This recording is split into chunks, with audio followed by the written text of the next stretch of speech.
ഇന്നത്തെ വീഡിയോ എങ്ങനെയാണ് K സ്മാർട്ടിലെ building link ചെയ്യുക എന്നുള്ളതാണ്. ബിൽഡിംഗ് ലിങ്ക് ചെയ്യുന്നത് കൂടാതെ എങ്ങനെയാണ് ബിൽഡിങ്ങിൻ്റെ ടാക്സ് പേയ്മെൻറ്റ് ചെയ്യുക എന്നുള്ളത് കൂടി പറഞ്ഞു തരുന്നുണ്ട്. ബിൽഡിംഗ് ടാക്സ് മാത്രമല്ല, ബിൽഡിംഗ് റിലേറ്റഡ് ആയിട്ടുള്ള ഒരുപാട് സർവീസസ് കെ സ്മാർട്ടിൽ അവൈലബിൾ ആണ്. അതിന് ബേസിക്കായിട്ട് ആദ്യം ചെയ്യേണ്ടത് ബിൽഡിംഗ് ലിങ്ക് ചെയ്യുക എന്നുള്ളതാണ്. അപ്പോൾ ഇന്നത്തെ വീഡിയോയിൽ ബിൽഡിംഗ് ലിങ്ക് ചെയ്യുന്നതും അതേപോലെ തന്നെ ബിൽഡിംഗ് ടാക്സ് അടയ്ക്കുന്നതുമാണ് കാണിച്ചു തരുന്നത്. ആദ്യം തന്നെ കെ സ്മാർട്ടിൻ്റെ വെബ്സൈറ്റിലേക്ക് പോവാം. അതിൽ സിറ്റിസൺ ലോഗിൻ ക്ലിക്ക് ചെയ്തതിന് ശേഷം ഫോൺ നമ്പർ വെച്ച് ലോഗിൻ ചെയ്യാവുന്നതാണ്. ഫോണിലേക്ക് OTP വരും. OTP എൻ്റർ ചെയ്തിട്ട് ലോഗിൻ ചെയ്യാം.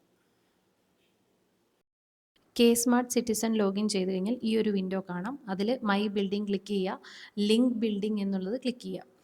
അത് കഴിയുമ്പോൾ വരുന്ന വിൻഡോയിൽ അഡ്വാൻസ് സെർച്ച് ക്ലിക്ക് ചെയ്തതിന് ശേഷം district, local body type, local body name, അതുപോലെ തന്നെ വാർഡ് ഇയർ, അതായത് നമ്മുടെ വീടിന് മുന്നിൽ ഒട്ടിച്ചിരിക്കുന്ന ആ ഒരു വീട്ട് നമ്പർ ഇല്ലേ, അതിൽ എഴുതിയിട്ടുണ്ടാവും ഏതാണ് വാർഡ് ഇയർ എന്നുള്ളത്. അത് സെലക്ട് ചെയ്ത് വാർഡിൻ്റെ ഡീറ്റെയിൽസ്, അതായത് ഏത് വാർഡാണ്, 1-ാം വാർഡാണോ 2-ആണോ ഏതാണെന്നുള്ളത് അത് ചൂസ് ചെയ്ത് കൊടുക്കുക. ഇതാണ് ബേസിക്കായിട്ട് ആദ്യം ചെയ്യേണ്ടത്.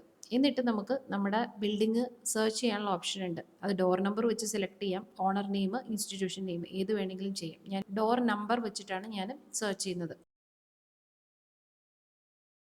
അപ്പോൾ നമുക്ക് സെർച്ച് ചെയ്യുമ്പോൾ നമ്മുടെ ഡീറ്റെയിൽസ് കൃത്യമായിട്ട് അവിടെ വരുന്നതായിരിക്കും. അതിൽ ആക്ഷൻ ബട്ടൺ ക്ലിക്ക് ചെയ്ത് കഴിഞ്ഞാൽ കൂടുതൽ ഡീറ്റെയിൽസ് കാണാൻ പറ്റും. ഡിസ്ട്രിക്റ്റ് ഏതാണ്, ഓണറുടെ name, local body, house name, അങ്ങനെയുള്ള എല്ലാ ഡീറ്റെയിൽസും അതിൽ കൃത്യമായിട്ട് ഉണ്ടാവും. അതുപോലെ തന്നെ എത്രയാണ് ടാക്സ് എമൗണ്ട്, ആനുവൽ ടാക്സ് എത്രയാണ് വരുന്നത്, ഇതെല്ലാം അതിൽ കൃത്യമായിട്ട് തന്നെ മെൻഷൻ ചെയ്തിട്ടുണ്ടാവും. അതുപോലെ നമ്മുടെ വീടിൻ്റെ സ്ക്വയർ ഫീറ്റ് അതിൽ മീറ്റർ സ്ക്വയറിൽ ഏരിയ മെൻഷൻ ചെയ്തിട്ടുണ്ടാവും. ഇപ്പോൾ ഇവിടെ 116 മീറ്റർ സ്ക്വയർ ആണ് ഏരിയ വരുന്നത്. എന്നിട്ട് നമുക്ക് പ്രൊസീഡ് എന്ന ബട്ടൺ ക്ലിക്ക് ചെയ്യാം. പ്രൊസീഡ് ബട്ടൺ ക്ലിക്ക് ചെയ്തതിന് ശേഷം second step owner profile details ആണ്. മൊബൈൽ നമ്പർ വെച്ചിട്ട് ഫെച്ച് ഡാറ്റ അടിച്ചു കഴിഞ്ഞാൽ KYC വെരിഫൈഡ് ആയിട്ട് അത് വരും. അതിനുശേഷം ലിങ്ക് ഓണർ എന്നുള്ള ബട്ടൺ ക്ലിക്ക് ചെയ്യാം. ലിങ്ക് ഓണർ എന്ന ബട്ടൺ ക്ലിക്ക് ചെയ്തതിന് ശേഷം പ്രൊസീഡ് എന്ന ബട്ടൺ ക്ലിക്ക് ചെയ്ത് കൊടുക്കുക. അടുത്തത് ഡോക്യുമെൻ്റ് അപ്ലോഡ് ചെയ്യുക എന്നുള്ളതാണ്. അത് 1 and same സർട്ടിഫിക്കറ്റ് ആണ്. അതായത് ഓണറുടെ പേരും ഇതിൽ കാണിച്ചിരിക്കുന്ന പേരും രണ്ടാണെങ്കിൽ മാത്രമേ ഇതിൻ്റെ ആവശ്യമുള്ളൂ. ഇല്ലെങ്കിൽ പ്രൊസീഡ് എന്ന ബട്ടൺ ക്ലിക്ക് ചെയ്ത് നെക്സ്റ്റ് സ്റ്റെപ്പിലേക്ക് പോകാൻ പറ്റും. 4th സ്റ്റെപ്പിൽ നമ്മൾ സബ്മിറ്റ് ചെയ്ത ആപ്ലിക്കേഷൻ്റെ ഒരു പ്രിവ്യൂ കാണാൻ പറ്റും. അത് കഴിഞ്ഞിട്ട് അടുത്ത സ്റ്റെപ്പിൽ ഒരു ഡിക്ലറേഷൻ ആണ്. അതായത് എഗ്രി കൊടുത്തതിന് ശേഷം പ്രൊസീഡ് ക്ലിക്ക് ചെയ്യുക. അടുത്തത് OTP വെരിഫിക്കേഷൻ ആണ്. OTP ഫോണിലേക്ക് വരും. അത് OTP ക്ലിക്ക് ചെയ്ത് നെക്സ്റ്റ് ലാസ്റ്റ് ഒരു സബ്മിറ്റ് എന്നുള്ള ബട്ടൺ ക്ലിക്ക് ചെയ്ത് കഴിഞ്ഞാൽ ഒരു അക്നോളജ്മെൻറ്റ് റെസിപ്റ്റ് വരുന്നതായിരിക്കും. ഇത്രയേ ഉള്ളൂ ബിൽഡിംഗ് ലിങ്ക് ചെയ്യാനുള്ള പ്രൊസീജിയർ.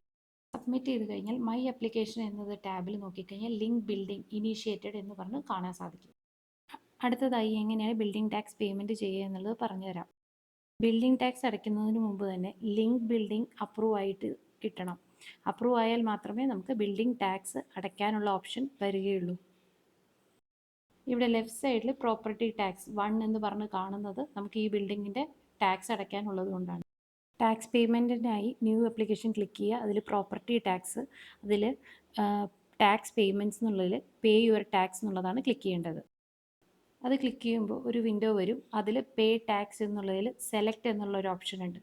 അത് ക്ലിക്ക് ചെയ്ത് കൊടുത്തു കഴിഞ്ഞാൽ ടാക്സ് അടയ്ക്കാനുള്ള ഡീറ്റെയിൽസ് എല്ലാം കൃത്യമായിട്ട് കാണിക്കും.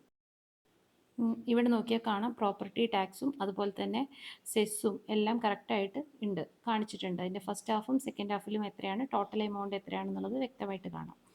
അതിനുശേഷം താഴെ കാണുന്ന മൊബൈൽ നമ്പർ എന്ന കോളത്തിൽ മൊബൈൽ നമ്പർ ടൈപ്പ് ചെയ്ത് കൊടുത്തതിന് ശേഷം പേ നൗ എന്ന ബട്ടൺ ക്ലിക്ക്, കൺഫർമേഷൻ ചോദിക്കും പ്രൊസീഡ് ചെയ്യട്ടെ എന്നുള്ളത്. അത് എസ് ക്ലിക്ക് ചെയ്ത് കൊടുക്കുക.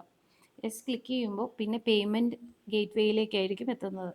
അതിൽ വേണ്ട രീതിയിൽ ഏതാണോ പേയ്മെൻറ്റ് ഗേറ്റ് വേ അത് സെലക്ട് ചെയ്യുക. അതിനുശേഷം ഒരുപാട് ഓപ്ഷൻസ് നമുക്ക് വരുന്നുണ്ട്. Credit card, debit card, UPI, net banking, ഏത് വെച്ചും നമുക്ക് പേയ്മെൻറ്റ് ചെയ്യാം. ഞാനിവിടെ UPI വെച്ചിട്ടാണ് പേയ്മെൻറ്റ് ചെയ്യാൻ ശ്രമിക്കുന്നത്. പേയ്മെൻറ്റ് സക്സസ്ഫുൾ ആണെങ്കിൽ പേയ്മെൻറ്റ് സക്സസ്ഫുൾ എന്നുള്ളത് വരും. നമുക്കവിടെ പ്രിൻറ്റ് ചെയ്ത് കഴിഞ്ഞാൽ നമുക്ക് നമ്മുടെ ഇത് സേവ് ചെയ്ത് വെക്കാൻ സാധിക്കും. പ്രിൻ്റ് എന്നുള്ള ഓപ്ഷനിൽ ക്ലിക്ക് ചെയ്യാം.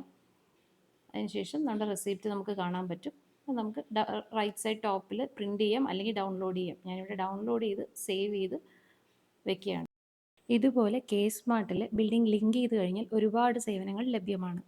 അതെല്ലാം ഓരോന്നായിട്ട് നെക്സ്റ്റ് വീഡിയോസിൽ പറയുന്നതായിരിക്കും. സംബന്ധമായി സംശയങ്ങളുണ്ടെങ്കിൽ താഴെ കാണുന്ന നമ്പറിൽ വാട്സപ്പ് ചെയ്താൽ മതി. അടുത്ത വീഡിയോയിൽ കാണാം. താങ്ക്